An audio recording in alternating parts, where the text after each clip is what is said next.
আজকে যে বিষয়টি নিয়ে আলোচনা করব সেটা হচ্ছে যে বেনিফিট ইনক্রিজ হতে যাচ্ছে এপ্রিল 2025 থেকে।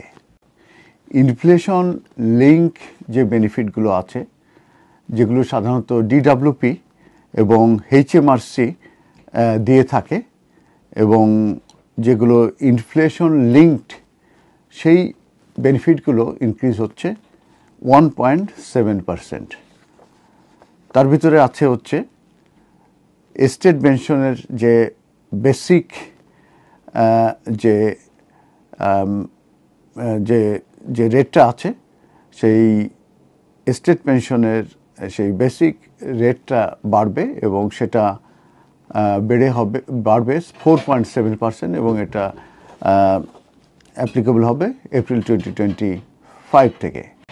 চাইল্ড বেনিফিট ইনক্রিজ হবে, তবে এটি কতটুকু ইনক্রিজ হবে, কত পার্সেন্টেজ, সেটা সম্পর্কে তো আমার কিছু বলা হয় নাই। ইউনিভার্সাল ক্রেডিট পেমেন্ট এটা ইনক্রিজ হবে বাই 1.7%, আর পেনশন ক্রেডিট পেমেন্ট যে রেট আছে এটা ইনক্রিজ হবে 4.1%। তো গভর্নমেন্ট এটা নোটিফাই করবে যেসব রেসিপিয়েন্ট আছে এই বেনিফিটগুলো তারা পেয়ে থাকে। যখন এই যে ইনক্রিজ এটা যখন ইফেক্ট হবে তখনই মূলত এই রেসিপিয়েন্টদেরকে জানানো হবে।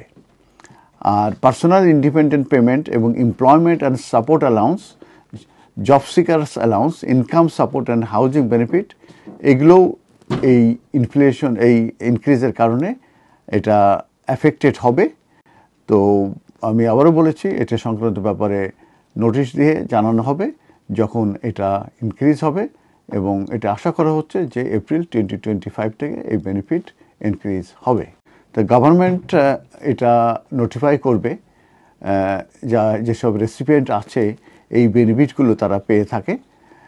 যখন এই যে ইনক্রিজ এটা যখন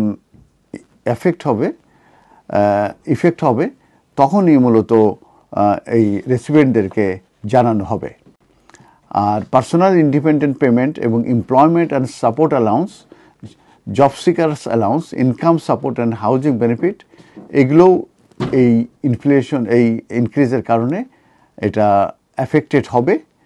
তো আমি আবারও বলেছি, এটা সংক্রান্ত ব্যাপারে নোটিশ দিয়ে জানানো হবে যখন এটা ইনক্রিজ হবে, এবং এটা আশা করা হচ্ছে যে এপ্রিল 2025 থেকে এই বেনিফিট ইনক্রিজ হবে। ধন্যবাদ।